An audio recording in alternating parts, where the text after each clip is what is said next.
Hello guys, welcome to our channel. This is Teja. అయితే బుల్లితెర నటుడు చంద్రకాంత్ చనిపోయిన తర్వాత మొత్తం సినీ పరిశ్రమ అంతా కూడా తీవ్ర దిగ్భ్రాంతికి లోనయ్యారు. సో ప్రస్తుతం అయితే మనం చంద్రకాంత్ గారి తండ్రి గారి దగ్గరికి వచ్చాం. అసలు చంద్రకాంత్ మూవీస్లోకి కానీ, సినిమాల్లోకి కానీ, సీరియల్స్లోకి కానీ అసలు ఎలా వెళ్ళాడు, ఎలాంటి ప్రోత్సాహం మీరు తనకు అందించారు, ఎందుకు తర్వాత మళ్ళీ తన ఫ్యామిలీ నుంచి వీడిపోయి సెపరేట్గా ఉంటున్నాడు, ఇదంతా కూడా తెలుసుకునే మనం ప్రయత్నించేద్దాం. సార్ నమస్తే అండి. సార్ సో ముందుగా మిమ్మల్ని బాధ పెడుతున్నందుకు క్షమించండి సార్. అయితే ఈ చంద్రకాంత్ అసలు చిన్నప్పటి నుంచి ఎలా ఉండేవాడు, ఇక్కడ మీ దగ్గర ఎలా పెరిగాడు? చిన్నప్పుడు చాలా బాగున్నాడు. పెళ్లి చేసుకునేంత వరకు బాగానే ఉన్నాడు. ఒక అమ్మాయిని ప్రేమించాడు. వాళ్ళు లవ్ మ్యారేజ్ చేసుకుంటామని చెప్పడం జరిగింది.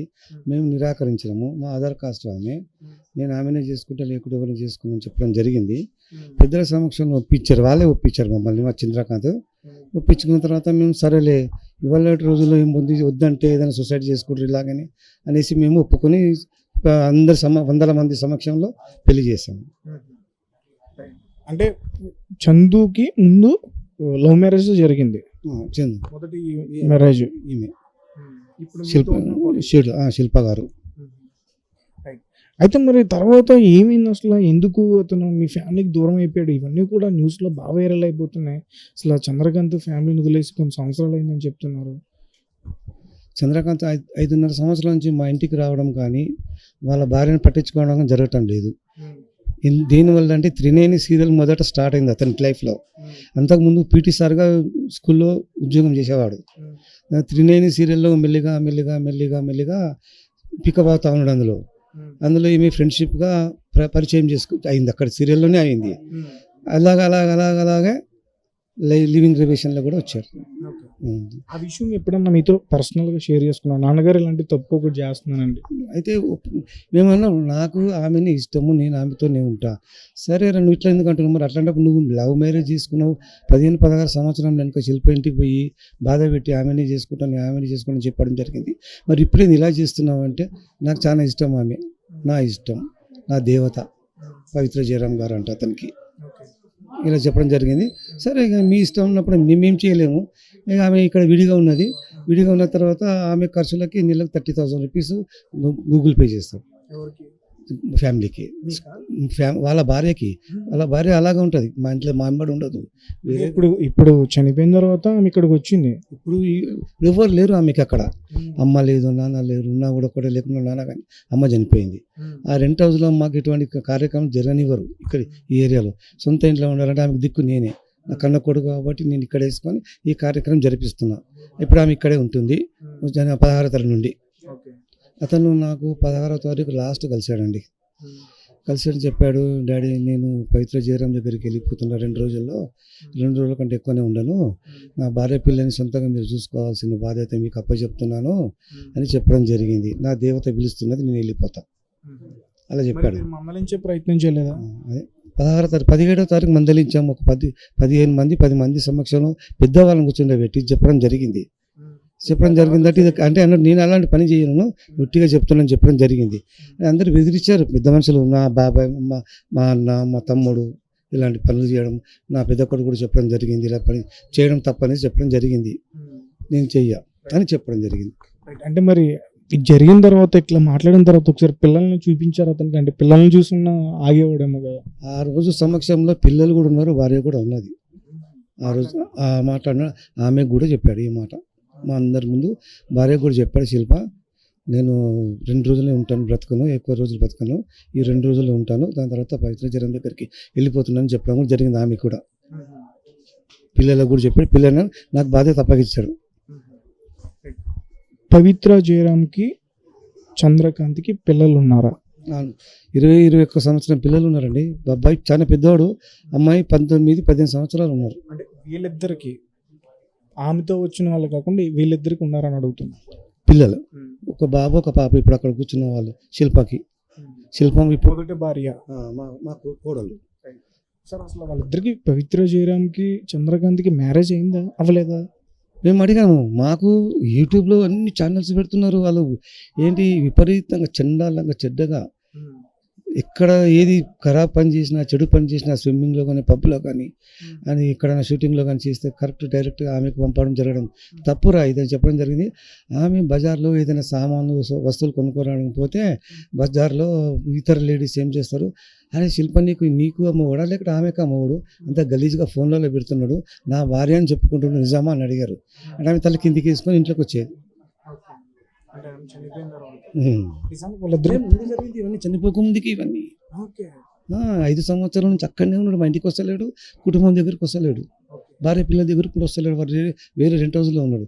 కాకపోతే వాళ్ళని చూసుకోవడానికి అక్కడ నుండి ఫోన్పే చేస్తాడు, ఎవ్రీ మంత్ 30,000 రూపీస్ ఖర్చులు పంపిస్తాడు. ఇంటి రెంటు, పిల్లల స్కూల్ ఫీజు, వాళ్ళ ఫుడ్ ఖర్చు ఎవ్రీ మంత్ 2nd లేకుంటే 1st గూగుల్ పే చేసి పంపిస్తాడు. మేము అడిగేవాళ్ళం మా కోడలు కానీ, ఏమో ఎట్లా జరుగుతుంది మీ కాపురం ఎట్లా జరుగుతుంది, వాడు 8 సంవత్సరాలు ఎంత వస్తలేడు, పట్టించుకోలేడు, పిల్లల్ని అడుగుతలేడు అంటే, లేదు మామయ్య మాకు కొంత అమౌంట్ అయితే పంపిస్తున్న ఖర్చులకు సరిపోయేంత అని చెప్పడం జరిగింది. మళ్ళీ ఒకటి ఉంటే ఏంటంటే మళ్ళీ ఒక్కోసారి మధ్యలో అక్కడే మా దగ్గర రాడు, అక్కడే శిల్ప వాళ్ళ ఇంటికి పోయేవాడు. ఎప్పుడు అంటే ఏ రాత్రి అంటే 2 గంటలకు 3 గంటలకు 1 గంటకు వస్తాడు, తాగేసి వచ్చి కొట్టడము, ఇబ్బంది పెట్టడము, తిట్టడము జరిగి అక్కడ.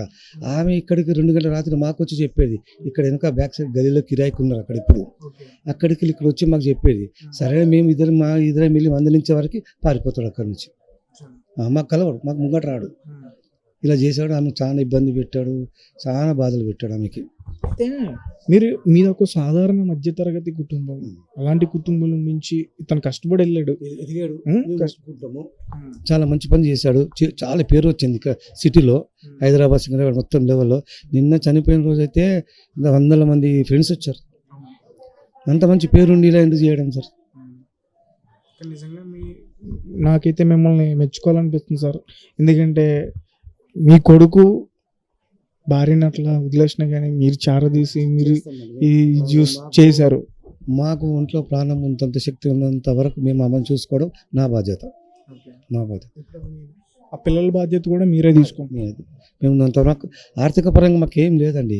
ఇంతమంది చెప్పాము ఛానల్ వచ్చారు, మాకు ఏం సాయం చేయకుండా పర్లేదు. చిన్న చిన్న పిల్లలు స్కూల్ ఫీజు వెళ్ళాలా, తిండికి వెళ్ళాలా, ఇప్పుడు ఎలా రెంట్ వెళ్ళాలా మీకు, ఇప్పుడు మేము ఏం చేయగలదు. ఈ చిన్న రూమ్ ఉంది, ఏం సరిపోతుంది మాకు అని మాకు ఆర్థిక పరంగా మాకు పిల్లలకు సాయం చేస్తే మాకు చాలా అండి.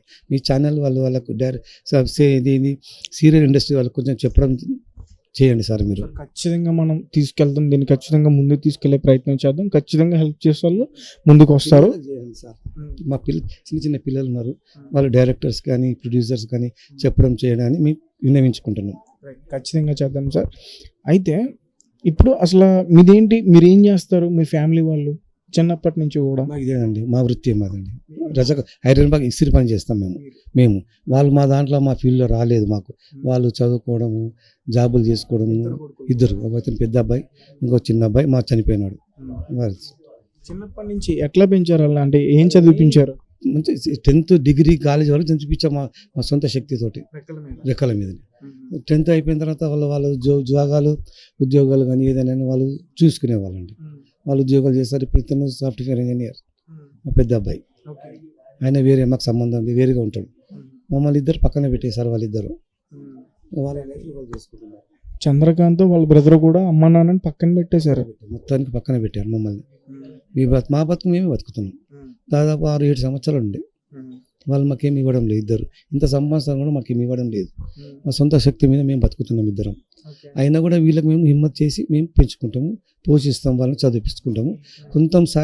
కొద్ది రోజులు సాయం చేయడానికి మీ విలేకరులను అందరినీ కోరుతున్నానండి. రైట్.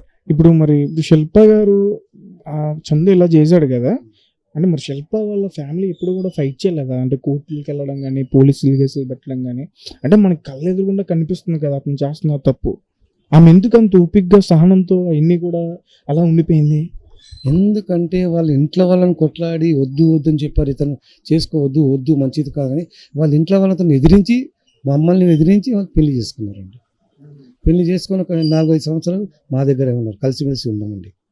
ఈ 3-9 సీరియల్ ఎప్పుడైతే మొదలైందో ఆ సీరియల్లో వాళ్ళు ఇద్దరం ఇలా పరిచయం అయినారో నెమ్మదిగా అలా మా నుండి దూరం అయిపోయాడు. ఆఖరికి మొన్న మేము అడిగాము, వాళ్ళు మాకు ఫోన్ చేయడం జరిగింది, పవిత్ర గారు. అంకుల్ గారు మేము పెళ్లి చేసుకున్నాం, ఇక్కడ చేసుకుని ఎవరు సమస్యలు చేస్తారు, ఎంతమంది ఉన్నారు, ఎవరు లేరండి, మేము ఇద్దరమే ఉన్నాము, ఇద్దరమే గుడిలో చేసుకుంటాం, అది ఎట్లా సాధ్యం అవుతుంది, మీరేమో 62 సంవత్సరాలు ఉన్నారు, వీడేమో 38 సంవత్సరాలు ఉన్నారు, ఎలా జరుగుతుందండి అని మేము అడిగాము. అంటే వాళ్ళిద్దరికి ఏజ్ గ్యాప్ చాలా ఉందండి. చెప్పారు అందరూ అనేవాళ్ళు, సినీ ఫీల్డ్లో, సీరియల్ ఫీల్డ్లో మాకు ఆమెకు చెప్పేవాళ్ళు, ఇలా క్లోజ్గా ఉంటున్నారు, క్లోజ్గా తిరుగుతున్నారు, క్లోజ్గా చేసుకుంటున్నారు అనేది చెప్పడం జరిగింది. మాకు ఒక్కటే బాధ అండి, వాళ్ళు ఏ చెడ్డ పని చేసినా మాకు ఆమెకు పంపడం జరుగుతుందండి. ఆమె చాలా మొత్తం మానసికంగా ఒత్తిడి అయిపోయింది. వాళ్ళకు మీరు అన్నారు కదండి, ఇప్పుడు వాళ్ళ అమ్మ నాన్న చెప్పండి, వాళ్ళు ఎదిరించి పెళ్లి చేసుకున్న వాళ్ళు ఏం పట్టించుకోవట్లేరు. వాళ్ళ అమ్మ కూడా పెళ్ళి అయిన తర్వాత, బాబు పుట్టిన తర్వాత చనిపోయిందండి వాళ్ళ అమ్మ, శిల్ప వారి అమ్మ. క్యాన్సర్ వచ్చి ఏదో జబ్బు వచ్చి వాళ్ళ అమ్మ చనిపోయింది. ఈ రోజు వాళ్ళ అమ్మ ఉండుంటే ఈ రోజు ఆ అమ్మ లెగ్గొట్టే కింగుగా ఉండేది ఆమె. వాళ్ళ అమ్మ చనిపోయింది, నాన్న పట్టించుకో, నాన్న ఉన్న ఒకటే లేకున్నా ఒకటే, ఇంత జరిగినా కూడా ఇంతవరకు ఎవ్వరు రాలే వాళ్ళ నాన్న. తను చేసిన తప్పు అన్యాయం అయిపోయింది కదా సార్. అక్కడ ఆమెకు అన్యాయం అయిపోయింది, అక్కడ వాళ్ళ పిల్లలకు, ఇక్కడ వీళ్ళ పిల్లలకు అన్యాయం చేశాడు. ఏం లాభం సార్ చేసి, వీడు ఎదిరించిన బతకాలే, చావడం ఎందుకు, వీళ్ళు ఇక్కడ అన్యాయం చేశారు కదా. ఈమె అన్నది శిల్ప గారు వాళ్ళ భర్తతో చెప్పింది, చంద్రకాంత్ నువ్వు ఉంటావా, ఎక్కడన్నా ఒక దిక్కు బతుకు, నాకు అక్కడ పోయినా నాకు ఏం బాధ లేదు చెప్పడం జరిగింది. మళ్ళీ ఈ మధ్యలో 16వ తారీఖు సార్, లాస్ట్ రోజు 16వ తారీఖు వచ్చాడు, మాట్లాడాడు, నేను లాస్ట్ అని చెప్పడం జరిగింది. అదే అయింది.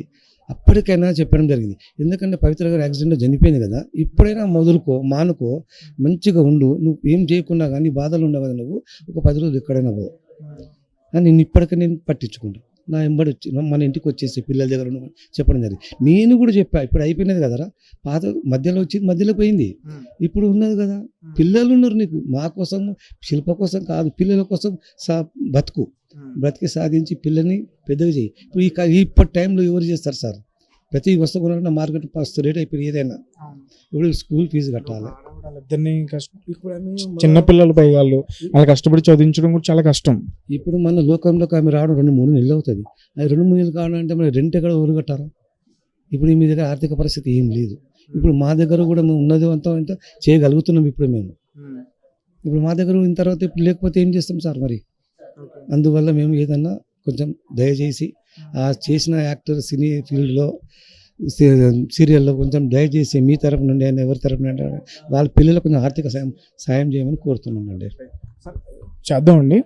ఈ ఆమె ఫోన్ చేసి చెప్పింది మీకు, చెప్పారు పెళ్లి చేసుకుంటున్నామండి మేము చెప్పింది, మస్తుగా తిట్టినాం, ఫోన్లో తిట్టితే మస్తుగా తిడితే మేము పెళ్లి చేసుకున్నాము, అవును మేము కర్ణాటకలో ఒక గుడిలో చేసుకున్నాము అని చెప్పాము. ఇప్పుడు ఇది ఎప్పుడు వీళ్ళకి లివింగ్ రిలేషన్ ఎప్పటి నుంచో ఉన్నది. పెళ్లి చేసుకున్న తర్వాత వాళ్ళిద్దరికి పిల్లలు ఉన్నారా లేరా? వాళ్ళకు సొంతంగా పుట్టిన వాళ్ళు లేరు. ఆమె ఎక్కడ సార్, ఆమె 62 సంవత్సరాలు, అప్పటికి వాళ్ళకు ఫస్ట్ భార్య పిల్లలు ఉన్నారు, భర్త పిల్లలు ఉన్నారు, ఇద్దరు ఉన్నారు వాళ్ళకి. వీళ్ళు ఎక్కడ, వీళ్ళ ఏజ్ ఎక్కడ, వాళ్ళ ఏజ్ ఎక్కడ సార్ పిల్లలది. సో గైస్ చూసారు కదా చంద్రకాంత్ గురించి వాళ్ళ ఫాదర్ ఎంత బాధపడుతున్నారో. సో ఆల్రెడీ ముందు ఒక అమ్మాయిని లవ్ మ్యారేజ్ చేసుకుని దాని తర్వాత సీరియల్స్లోకి వెళ్ళిన తర్వాత ఆమెను వదిలేయడం జరిగింది. సో ఇప్పుడైతే వీళ్ళ ఆర్థిక పరిస్థితులు అసలు బాగాలేదు, పిల్లల చదువుల కోసం కానీ ఇప్పుడు వీళ్ళు ఉండడానికి కానీ వీళ్ళ తిండికి కానీ అసలు డబ్బులు కూడా లేవని చెప్పేసి చాలా బాధపడుతున్నారు. అలాగే చంద్రకాంత్ వీళ్ళకి నెల పంపించే డబ్బులు మూవీ అసోసియేషన్స్ లేకపోతే సీరియల్స్లో వాళ్ళు కానీ ఎవరైనా ముందుకు వచ్చి వీళ్ళకి హెల్ప్ చేస్తే వాళ్ళ పిల్లల భవిష్యత్తు బాగుంటుందని చెప్పేసి మేము అనుకుంటున్నాం. Thank you for watching, thank you so much.